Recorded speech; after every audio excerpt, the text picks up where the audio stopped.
Yeah, hey everyone. I'm Nick Gates. I'm the co-founder and CTO of a company called Spiral. We're a small startup based in London, building a new database to accelerate machine learning and analytics. We're going to be looking at a little bit about the design of Parquet, and then how we might use some of the things we've learned in the last 10 years to improve upon it for the next 10. I think actually there's probably more about what's next and less about the 10 years, so maybe I should have swap the title and subtitle. But yeah, I was told I should front load the presentation with some numbers. So here we can see a little project we've been working on called Vortex.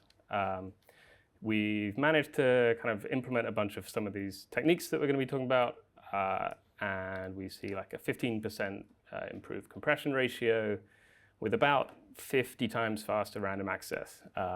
Although I think my colleague Rob chopped that by another 20% this morning. So there's lots of room to improve on this stuff.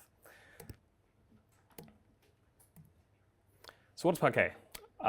Parquet is a columnar file format. And what that means is when you have a table of data, instead of storing the data row by row, you store it one column after the other.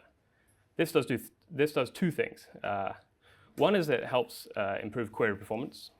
So a lot of columnar compute engines, as we've seen in the past few years, like DuckDB and Polars, run a lot better over columnar data. But it also really helps improve compression. The data in a single column is often a lot more similar to itself than it would be to the data in other columns. It's used pretty much everywhere. So distributed compute engines like Spark and Dask, local query engines like Pandas, Polars, DuckDB, and then also in lakehouse formats. For example, Iceberg and Delta Lake that you might have heard of. So why are we going to be talking about this now? We've basically seen changing workloads. So an awful lot of data analytics now leads into machine learning, model training, those kind of things. Meta have said that 30% of the time spent training their models is spent reading the data. We've also seen Hugging Face start putting images and even videos as like binary columns inside Parquet files, which can mean you have some enormous columns and then some tiny metadata columns alongside. And we've also seen some very wide feature tables. So Facebook, again, have been discussing trying to store tens of thousands of feature columns. And then this chap on the internet is trying to store 300,000 columns in a Parquet file. Parquet wasn't designed for this. Please don't do that. We've also seen some changing access patterns. So when Parquet was originally designed, most of the access patterns were scanning. And that means you kind of say, for this table, get me all the rows where some predicate is matched. That worked quite well with the kind of MapReduce type workflows that we were seeing back then. These days, we've seen increasing demand for what we're calling random access. And so that is when, given a table, I say I want the rows given a set of row indices. That's often the case when you have an external index. So something like a secondary index over some of your columns, or say a vector index when you're doing things like vector search. Changing hardware as well. So performance characteristics of storage. In the past 10 years, we've gone rapidly from like spinny disks to SSDs, network-attached storage, HDFS, distributed file systems, object storage into the cloud. And now we're seeing things like S3 Express, where you can get time to first byte as low as like 5 milliseconds. We've also seen ridiculously scaled hardware. You can now go to AWS and you can get a single node server with 896 cores and 32 terabytes of RAM. That'll cost you, I think, about $96,000 a month. Maybe it's worth it for you. We've also seen an interesting thing in cloud providers, which is that network has overtaken storage. So on that same instance, you get 200 gigabits of network, and you only get 100 gigabits to your EBS. There is no NVMe on that node, which is like your high-performance SSDs. But even if you did have NVMEs, most cloud providers now will only give you sort of 2 to 10 gigabytes. There's also a bunch of new projects. So as Alex mentioned in his ArcticDB talk, there's better blocks. We'll be looking at that in a bit more detail.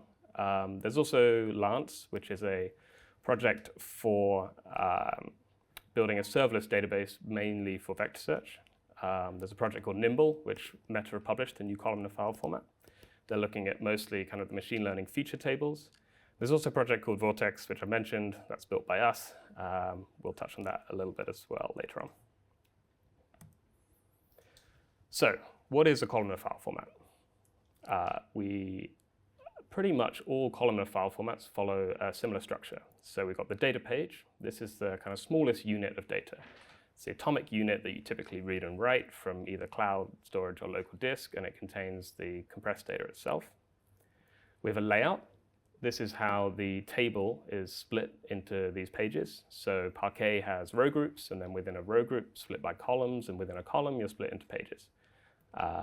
There's a bunch of metadata. So you often store statistics either at the row group level or column chunks or in pages. Those stats can be used to help prune the pages. That kind of means when you're reading the file, the statistics are used to help avoid reading as many pages as possible. And then there's a footer. And the footer basically contains all the information you need to read the rest of it. The reason it's a footer and not a header is you don't know this stuff up front. Only once you've compressed the data and written it to disk do you actually know the byte offsets of all the pages and row groups and everything else you're trying to read. And that introduces a few problems. We'll touch on this as well. So here's the kind of canonical schematic of a Parquet file. You don't need to know too much. On the right, you can see all the footer information. On the left, you can see how it's split into, say, row groups and then columns and then pages. We've also got awk, which is another columnar file format built by Facebook back in the day. That's pretty much lost out to Parquet now. But again, you can see the file format with the footer, the stripes, and then pages again within the stripes. Another format that's, I think, almost dead is carbon data. And again, you've got blocklets and then column groups and then a footer at the bottom. They all kind of follow the same kind of schema. So let's have a look at the footer. The footer is important because it has, as I said, all the things you need to read the file. And so let's go through how you actually read a Parquet file. First, you've got to find the file length. So typically, if your file's in S3, you'd send like an HTTP head request that would tell you, one, that the file exists, and then also a bit of information about it. The important bit there is the length. With the length, we can then go and read the footer length. And the footer length sits, say, in the last 4 bytes of the file. And so you take the length, you'd subtract 4, you'd read 4 bytes, that gives you the footer length. And now you have to go back to S3 for a third time and say, from this position, read the footer. So now in what amounts to about 90 milliseconds, we've gone to S3 and we've grabbed our footer with all the information we need to actually start reading data. Can we do better? So how about instead of reading the last 4 bytes, we just read the last, say, 250K? With, say, like a 10 gigabit network card, it takes about 200 microseconds to read 250K. So pretty much nothing compared to the time to first byte. So why don't we optimistically read a bunch of data from the end of the file? Hopefully it contains a footer. If it doesn't, we can go back and get a bit more data. So we've got the full footer. This works pretty well if your footers are kind of small or like predictably sized. This isn't actually the case with Parquet. Parquet includes an awful lot of metadata in the footer about every single column, every single row group. There have been proposals to pull some of that metadata out. So say you could store metadata for each column separately. That means you only need to read the metadata for the columns that you're going to be using. And it means your footer's more predictably sized, so you can drop one of these expensive round trips. The next little trick we can do is we can avoid asking for the file length. Most systems that use Parquet will probably have an index somewhere that tells you about the files and where they are in S3. That index usually contains the file length because you want to avoid this round trip. But recently, I can't really find when this feature came about, but you can now send negative range requests to S3. This is kind of like in Python when you're indexing a list with a negative number, you can say, start reading this many bytes from the end. And so now we can just send a single request to say, how about we just read the last 256K? So now we dropped quite a, 2 of the 3 round trips. The final cheeky thing is, well, if you're indexing the file length, why not just index the whole footer? Particularly if it's, you've thrown out all the column stats. Now it's a reasonably sized thing, you keep it in your index, and we can start reading data pretty much straight away. Let's look a bit more about the metadata. So this is the metadata in a Parquet file. You don't need to know any of that. The main purpose of it, though, is to tell you where the data is. The secondary purpose, as I said, is to prune pages. So the more metadata you have, the more aggressive you can be with that pruning. But if you have too much metadata, now you have to read and parse an enormous footer. The footer in Parquet is stored in thrift, and thrift is kind of like protobuf. It's a serialization format, but it requires you to read and deserialize the whole object in order to start reading any of it. There's been a little bit of discussion on the Parquet mailing list about swapping that out for something like flat buffers, where you can skip the deserialization step entirely and you can just read the bits of the footer that you're interested in. In terms of statistics, Parquet typically stores min-max for most columns, and that's actually pretty good in practice. So when you're filtering a table and you say, get me all the rows where column A is less than 10, with a min-max, you can pretty much throw away a lot of the blocks of the file that you don't care about. And that's where you can get a lot of performance improvement if you decide on your sort order ahead of time. If you sort by column A and then you have min-max stats, you can often prune pretty much the entire file. The other stats, Parquet treats dictionary encoding as stats, so it basically knows the unique values of a column. So if you're saying where A equals hello, and hello is not in the dictionary, you can avoid reading any of that data. There's also Bloom filters, which are kind of more like a probabilistic data structure for testing set containment. There are other stats that Parquet doesn't have, things like sortedness. If I knew how data was sorted within a page, as a compute engine, I could make use of that. That information hasn't historically been useful for reading data from disk, so it hasn't been in these file formats. But now that we're kind of plumbing this stuff through into the compute engine, maybe we ought to start thinking about putting it in there. We're going to skip talking about the layout, because I was going to run way over time if I did. But the Lance project I mentioned earlier has some interesting discussions on maybe getting rid of row groups or the idea of row groups and then deciding how to chunk columns into different pages. It's worth reading about. So now we're going to go on to data pages. This is where the meat of the Parquet file is. So Parquet is compression. Parquet compresses data pages by first applying an encoding, one of the encodings on the left. Say dictionary encoding, plain encoding is effectively no encoding. Or things like run length or delta. Once it's done that, it then applies a general purpose compressor, something like Z-standard or Snappy, you might have heard of those. And then that basically gets stored in the file. Let's get rid of those. I found the animation button. So instead, what do we want? So ideally, we can directly read values from a page without reading any of the values before it. We call that random access. So we saw earlier that that's a useful access pattern now. But that means things like delta and run length encoding aren't very good, because if I want to read the 10th value, now I need to read all the run lengths up to 10 to know which position that value is in the file. Whereas things like dictionary encoding, fast lanes, ALP, we'll touch on later, they all support random access. And that means I can take and decompress a single value from a page without decompressing the whole page. The other nice thing with random access is that there's no data dependencies. So the 10th value doesn't depend on the 9th value and so on. And that tends to lend itself very well to implementing these codecs in GPUs or with SIMD instructions on the CPU. We also want fast decompression speed. And ideally, we want the decompression to be faster than the memory bandwidth. Things like LZ4 or other general purpose compressors are actually pretty slow. And if we're spending all our CPU running our DuckDB or our polars, we really don't want to be spending extra cycles decompressing data. And finally, we want reasonable compression size. So I say reasonable because storage is cheap. We're actually willing to take a trade-off here to have slightly larger data if it means that we can remove the bottleneck on the CPU at read time. So what do we do instead? These are some of the lightweight encodings. There's been lots of research, particularly in recent years, about some of these things. And these codecs can reach insane decompression speeds.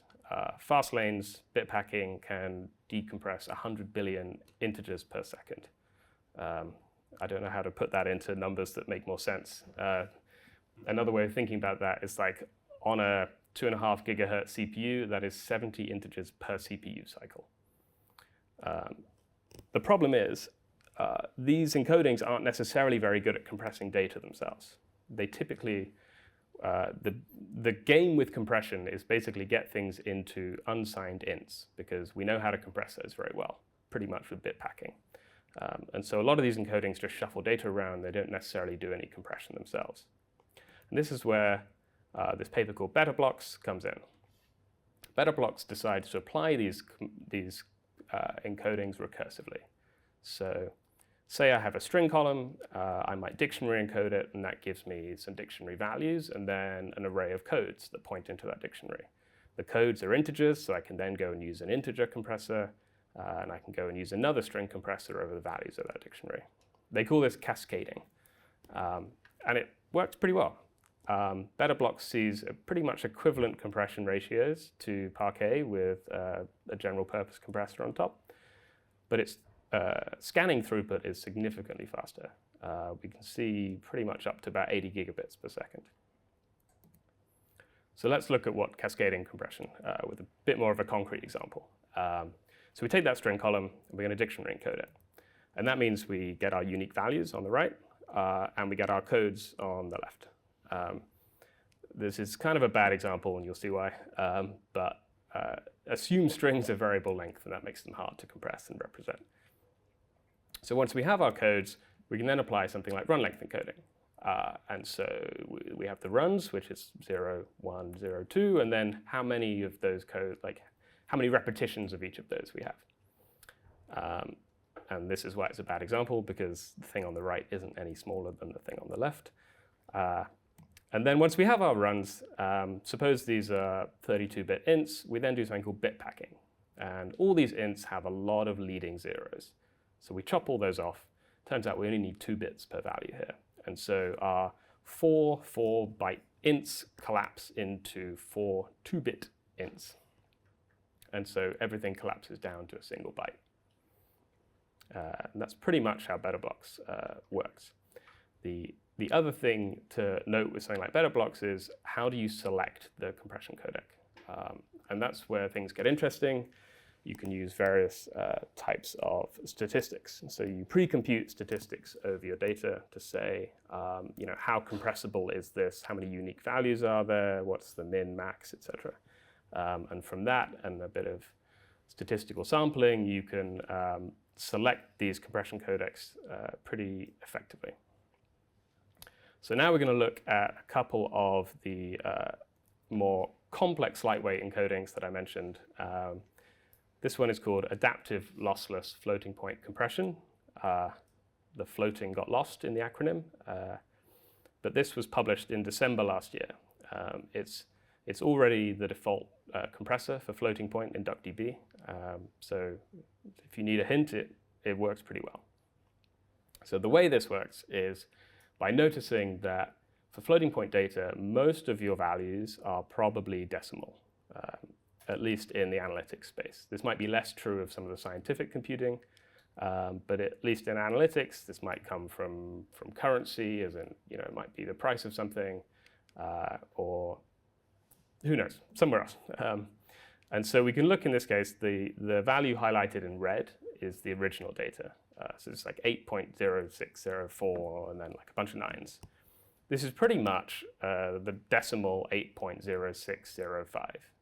And so what we actually want to do is turn this into an int. And we can do that by shifting the decimal place by 4. So we can see D there is 80,605. Because we know that now is an integer. I don't know how many bits it has, probably, 5, 6 bits maybe. So we can strip all the leading zeros with bit packing, and that compresses well. Whereas as a float, it's very difficult for us to do that. We have the float representation of an exponent and a mantissa. That means we're pretty much stuck with 32 bits. There's not too much better we can do there. So the way ALP does this is it multiplies by a power of 10. So to shift the decimal place 4 places, we multiply by 10 to the 4. The problem is we need to be able to decompress as well. Floating point precision is quite lossy. I won't pretend to know how this trick works, but ALP can basically pick two exponents instead. So we'll multiply by 10 to the e, and then we'll multiply by 10 to the minus f. In this case, we multiply by 10 to the 14, so we shift the decimal place 14 to the right and then 10 back to the left, and magically that means we can round trip. In fact, what happens at compression time is you try this for every single value. So you run your compressor, and then you run your decompressor, and you check that the result you get is the same. For any value that it's the same, you're all good. Where it isn't the same, you have to go and mark that as an exception in another list, and that gets stored separately and apply it when you decompress later on. So this works pretty well if you can figure out how to pick your values for E and F. We can see here that the compression ratio is pretty significant, at least on some of the analytical data that this paper tested it against. And the decompression speed as well, it's not quite an order of magnitude faster, but it's pretty fast. I think when you start plotting things on a log scale, you've probably done a good job. The other codec that we're going to run into is something called FSST.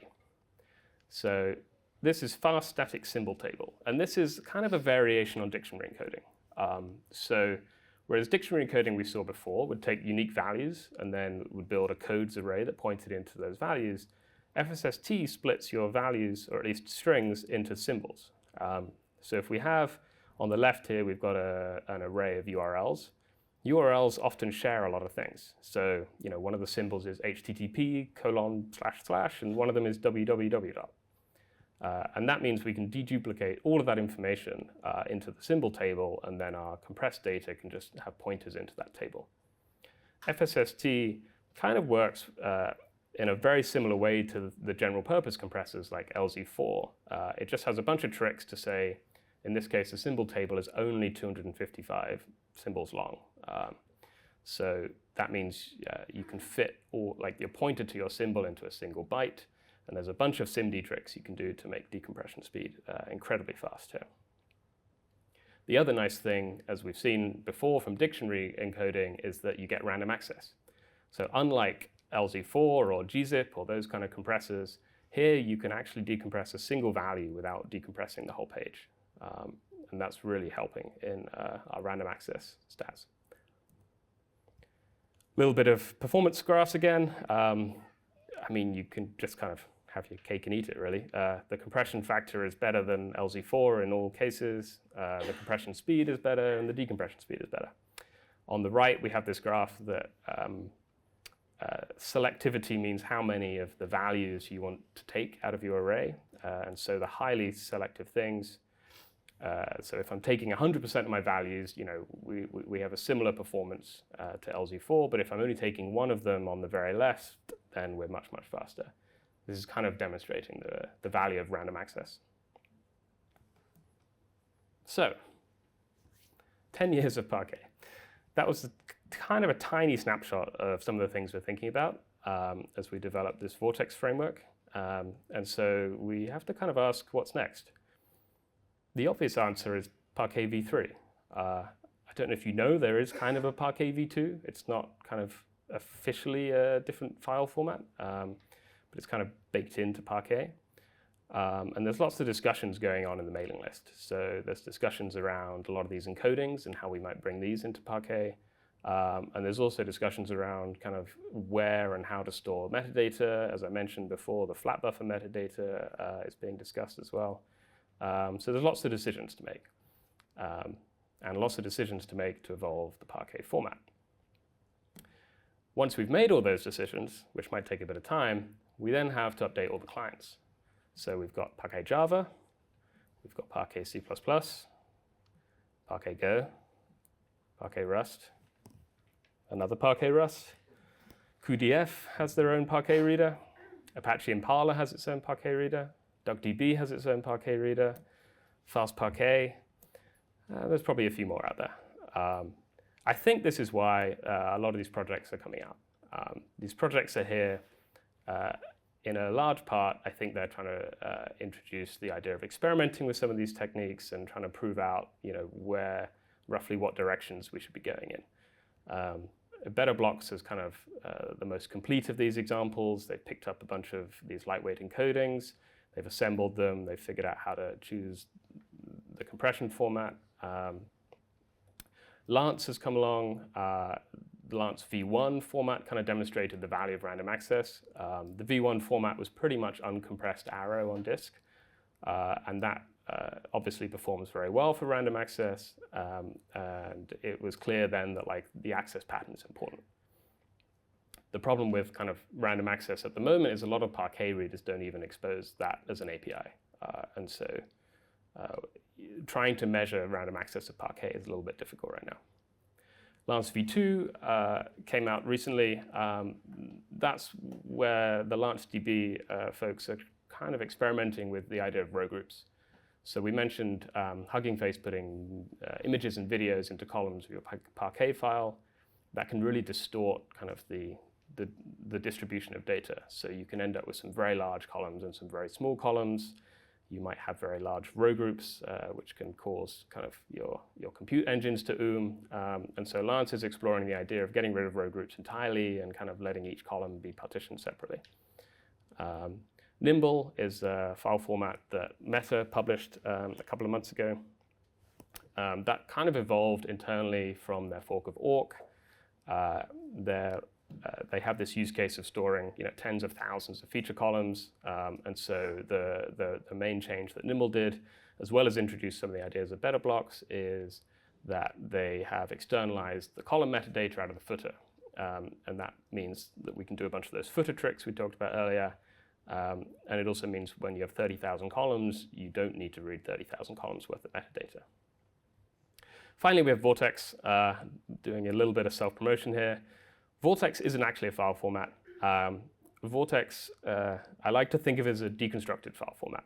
So it's a toolkit that can be used to build custom file formats or experiment with a lot of these ideas. Has a bunch of shared components, so things like optimizing access to object storage or shared metadata. It has pluggable encodings, so you can experiment with new encodings and see how they perform.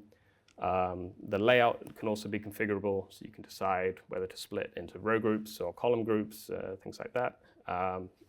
It's very much a work in progress, but we'd welcome people to come and collaborate with us on that. We're kind of using it in our Spiral database, pretty much wherever we want columnar data to be compressed in memory, over the wire, or on disk. It's kind of, you can sort of think of it a little bit as compressed arrow with a bunch of components built around it for storing to file formats. So, any questions?